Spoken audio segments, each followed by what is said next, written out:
The stranger on the platform. The stranger didn't raise his voice. He didn't look angry. He didn't even look surprised.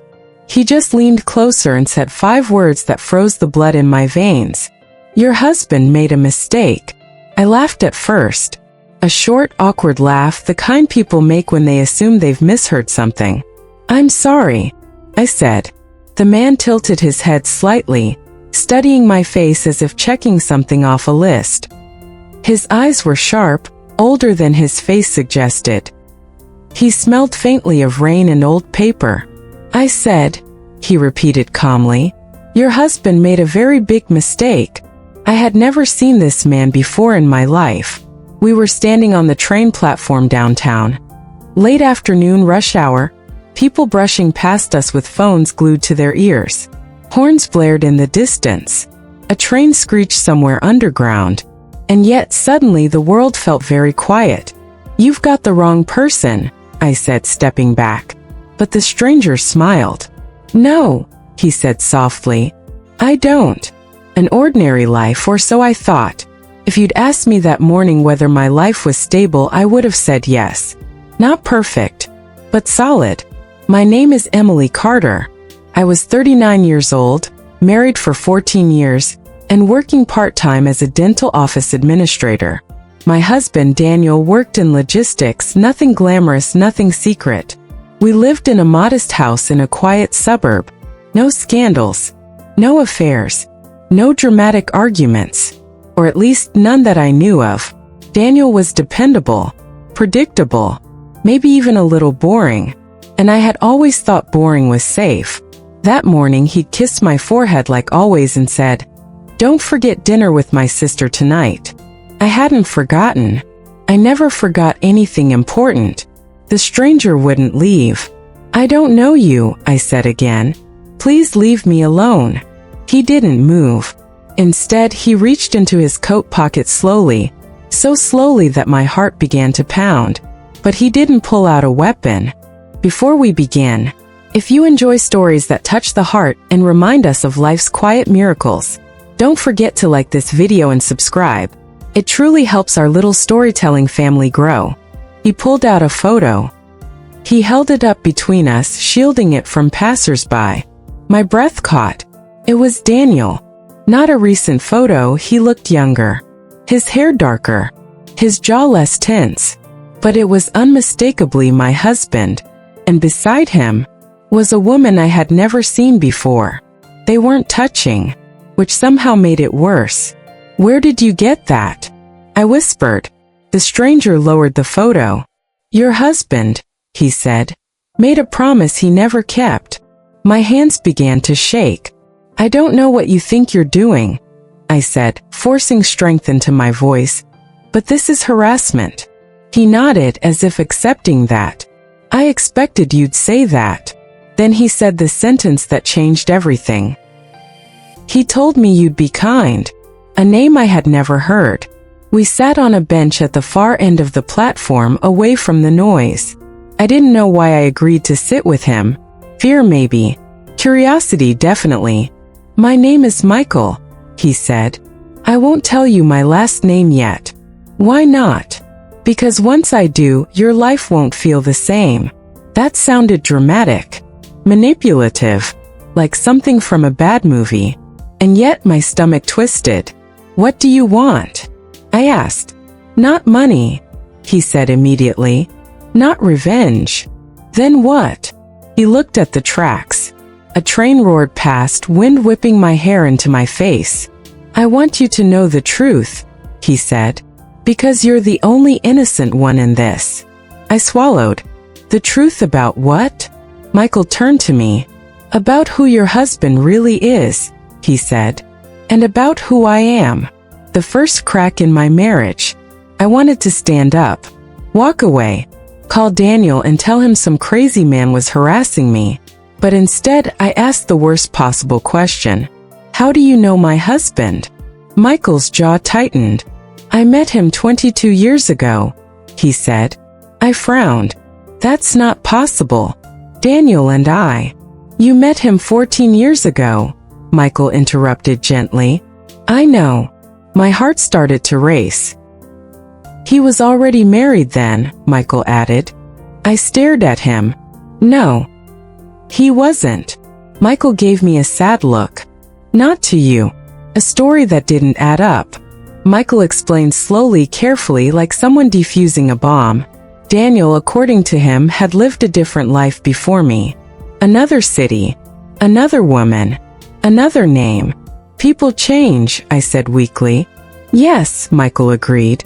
But they don't erase children. The word hit me like a slap. Children. I whispered. Michael nodded once. There was a baby, he said. A boy. My chest tightened so hard I thought I might faint. No, I said. Daniel would have told me. He told you what he wanted you to know, Michael replied. I stood up abruptly. This is insane, I said. You're lying. Michael didn't argue. Instead, he said quietly. He promised he'd come back. The shock I wasn't ready for. I looked at Michael, really looked at him for the first time. The lines around his eyes. The familiar tilt of his chin. The way his hands moved when he was nervous. A sick realization crept over me. How old are you? I asked. Michael hesitated. 33. I did the math before I could stop myself. Daniel was 56. My knees felt weak. Michael met my gaze, his eyes glossy. He left when I was 11, he said. And he told my mother it was to protect us. The platform announcement blared overhead. I barely heard it. You're saying, I whispered, that you are. My father, Michael said, voice breaking, is your husband. And that was only the beginning. I felt the world tilt. Everything I thought I knew, my marriage, my memories, my future, suddenly felt like a carefully built lie. Michael stood. I didn't come to destroy your life, he said. I came because he's dying. My head snapped up. What? He doesn't know that I know, Michael said. And he doesn't know I found you. He paused, then added, but you deserve to choose what happens next. I watched him walk away as the train arrived, doors sliding open with a hiss. I didn't get on. I couldn't move. Because in that moment, I understood one terrifying truth. The biggest mistake my husband made wasn't leaving them. It was believing the past would stay buried. The life he erased. I didn't tell Daniel about the stranger that night. I don't know why. Maybe it was shock. Maybe it was fear. Or maybe deep down I already knew that once I said the words out loud, nothing would ever be the same again. At dinner with his sister, Daniel laughed like usual. He told the same stories he told 100 times. He asked me if I wanted dessert. I watched his hands as he cut his steak, the same hands that once held a child I never knew existed. And I felt sick. A question I had never asked. That night, after Daniel fell asleep, I lay awake staring at the ceiling. The house creaked softly around us. The clock ticked. His breathing was slow and steady beside me. How could I not know? I whispered to the dark. Daniel had always said his early years were messy, that he didn't like to talk about them, that his first marriage ended badly. I had accepted that. I had respected his silence. Now I realized silence could be a weapon. At 2:17 a.m., I reached for my phone and searched his name, his full name, followed by the city Michael mentioned. Nothing came up. That should have comforted me. Instead, it terrified me, because erasing a life takes effort. The first lie cracks. The next morning, I made coffee like always. Daniel came into the kitchen, loosened his tie, and kissed my cheek. You're quiet, he said. Just tired, I replied. He studied me for a second too long. You sure everything's okay? I nodded. And just like that, I lied to my husband for the first time in 14 years. Or maybe I had been lying to myself all along. I met Michael again. 2 days later, Michael texted me. I hadn't given him my number. That alone made my hands tremble. Michael, I know this is hard. I won't push. But I have something you should see. I stared at the screen for a long time before replying. Me. Where? We met at a small diner near the river. The kind of place that still had cracked vinyl booths and waitresses who called you Han. Michael looked different this time. Less like a stranger. More like someone carrying a lifetime of unfinished grief. He slid a worn envelope across the table. Inside were letters. All written in Daniel's handwriting. I recognized it instantly. The letters he never sent. They were addressed to a woman named Laura, Michael's mother. The letters were dated over 10 years, some written before I even met Daniel. In them, Daniel promised things. I'll come back once things settle. I just need time. I can't let him grow up like this. But the last letter ended differently. Safer if you forget me. Tell Michael I loved him. This is goodbye. My hand shook as I folded the paper. He told us he was protecting us, Michael said quietly. But really, he was protecting himself. I looked up. Why now? Michael's eyes darkened. Because he's sick, he said. And because he reached out to my mother last month. My heart dropped. He contacted her? Yes, Michael said. But not to apologize. A cruel twist. Daniel had asked for forgiveness. Not from his son. Not from the woman he abandoned. From God. He wanted to clear his conscience, Michael said bitterly. But he still didn't want to face us.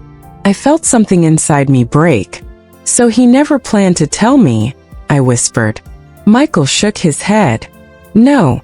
The truth hit me harder than any affair ever could have. Because betrayal with intention is cruel. But betrayal with calculation is devastating. The question that haunted me. That night I stood in our bedroom and stared at Daniel's old photo albums. The years before me were thin, sparse, carefully edited. I realized something chilling. Daniel didn't just leave a family behind. He replaced them. And I had unknowingly helped him do it. When love turns into complicity, I started noticing things. How Daniel avoided hospitals. How he hated family trees. How he stiffened whenever children talked about their fathers. I had mistaken guilt for shyness. One evening I asked casually, "Did you ever want more kids?" Daniel's fork froze halfway to his mouth. "No," he said quickly. "One life is complicated enough." I watched his face, and for the first time I saw fear. The stranger wasn't done yet. Michael called me 3 days later. "My mother passed away this morning," he said. I closed my eyes. "I'm sorry," I whispered. "She never stopped waiting," he said. "Even when she pretended she had." There was a pause. "She left something for you." "For me?" I asked. "Yes," Michael said. "Something she told me to give you if I ever found you." My heart began to pound. "What is it?" Michael exhaled slowly. "A truth your husband never expected to survive. The truth that survived." Michael met me at the chapel the morning after his mother's funeral. The building was small, old, and quiet. Nothing like the large services Daniel always insisted were unnecessary. There were no flowers left, no mourners lingering, just the echo of a life that had learned how to wait in silence. Michael handed me a thin leather notebook. "She wrote this for you," he said. "For me?" I asked again, still struggling to understand why a woman I'd never met would leave me anything at all. Michael nodded. "She said you'd need it more than I would." Laura's words. The notebook was filled with careful handwriting, neat, slanted, patient. "If you're reading this, Emily, then he never told you the truth." My breath caught. "I don't blame you. I never could. Women like us don't steal men. We inherit their lies." Tears blurred my vision. Laura wrote about Daniel, about the charm, the promises, the way he always had a reason why now wasn't the right time. She wrote about waiting, about believing that love meant endurance, about realizing too late that love without honesty is just hope stretched thin. The detail that changed everything. Then I reached a page that made my heart stop. Michael is not his only child. I looked up at Michael, my voice barely a whisper.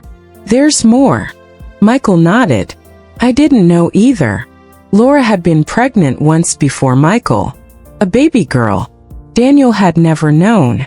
She lost the child in her second trimester, alone, while Daniel was building his new beginning somewhere else. If he had stayed, Laura wrote, maybe I wouldn't have been alone. Maybe fear wouldn't have taken my body before the pain did. The weight of it crushed me. Daniel hadn't just abandoned them. He had never even understood what he'd left behind. Why she left this for me. At the back of the notebook was a folded document. A DNA test. Michael's. And Daniel's name listed as the confirmed father. Why didn't you show this to him? I asked. Michael's jaw tightened. Because my mother didn't want proof, he said. She wanted peace. I closed the notebook slowly, and suddenly I understood something terrifying. Daniel had controlled the narrative because no one ever challenged it. Until now. The diagnosis he was hiding. That evening I found the hospital paperwork tucked inside Daniel's work bag. Stage 3 pancreatic cancer. Aggressive. Advanced.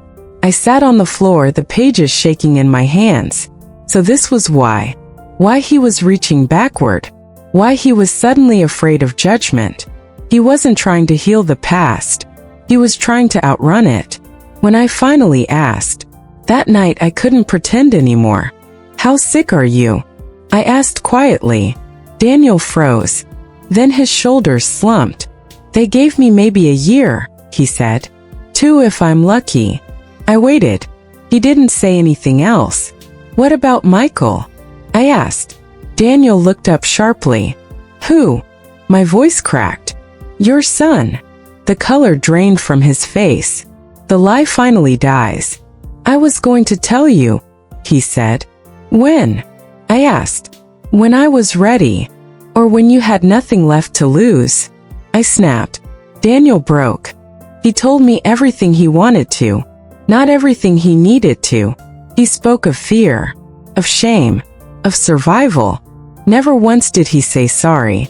And that was when I knew. This wasn't a mistake. It was a pattern. A choice with no clean edges. I won't meet him, Daniel said firmly. I won't let him judge me. I stared at the man I had loved for 14 years.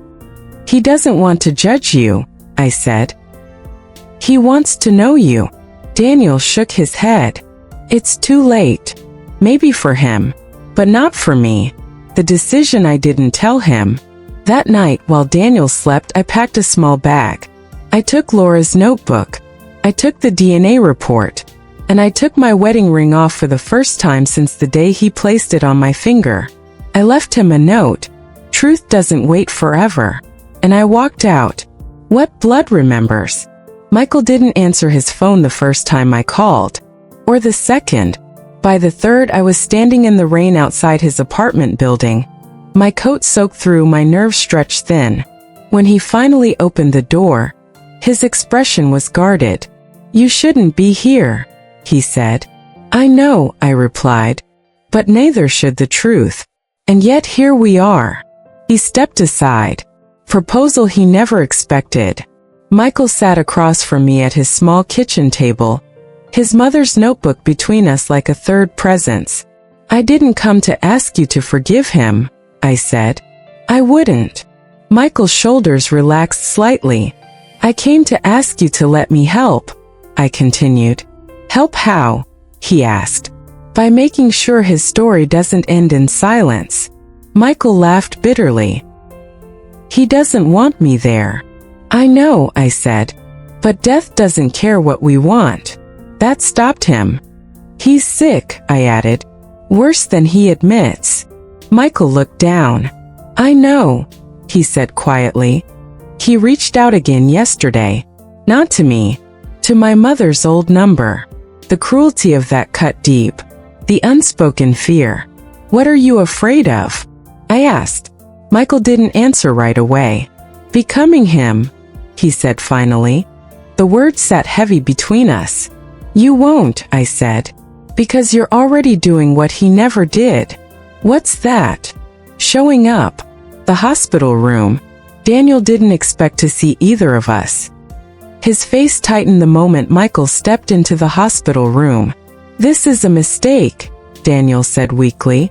Michael stood still. "No," he said. "This was the mistake." Silence fell. The machines beeped softly, marking time Daniel no longer controlled. "I didn't come for answers," Michael said. "I came to say goodbye." Daniel's eyes filled with tears. For the first time he looked small. A father's weak defense. "I did what I thought was right," Daniel whispered. "For who?" Michael asked. Daniel had no answer. "I learned how to be a man without you," Michael said. "I learned what not to do." That hurt Daniel more than any accusation. What he finally admitted. "I was afraid," Daniel said, "of being ordinary, of failing." Michael nodded. "I was afraid too," he said, "of being unwanted." The difference was devastating. Choice at last. Michael reached into his pocket and placed something on the bedside table. Laura's ring. "She never stopped loving the man you could have been," Michael said. "But I don't owe you that." He turned to leave. Daniel reached out, his hand shaking. "I'm sorry," he said. It was too late. But it was real. Aftermath. Daniel passed away 3 weeks later. Quietly. Without spectacle. Michael attended the funeral. So did I. We stood on opposite sides of the chapel. Not family. Not strangers. Something in between. After the silence, the house felt hollow after the funeral. Not empty, hollow. Like a place that had been holding its breath for years and had finally exhaled. I walked through the room slowly, touching the backs of chairs, the edge of the counter, the door frames Daniel had brushed past every day. Nothing looked different. But everything was. What death didn't take. People assume death closes chapters. Doesn't. It leaves pages loose. I found more letters in Daniel's office. Not confessions, not apologies. Just unfinished thoughts. Half-written prayers. Drafts of emails he never sent. He had been preparing to die. He just hadn't prepared to tell the truth. The will. The lawyer called a week later. Michael was mentioned. Not generously. Just acknowledged. A line that read, "To my son Michael, what remains?" I watched Michael read it without expression. "I didn't come for this," he said. "I know," I replied. "And I meant it. What we chose instead." Michael and I didn't become family. We didn't try to replace what was lost. But we met once a month for coffee. We talked about Laura. About the sister he never had. About the man who shaped us by absence. We didn't excuse him. We didn't erase him. We told the truth. The stranger's warning revisited. Months later, I returned to the train platform where it all began. Same bench.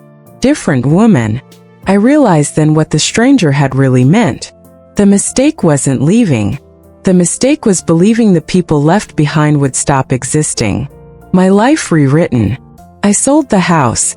Moved somewhere smaller. Quieter. I stopped introducing myself as a widow defined by loss. I started introducing myself as a woman who chose honesty, even when it cost her comfort. The final truth. One evening Michael said something I'll never forget.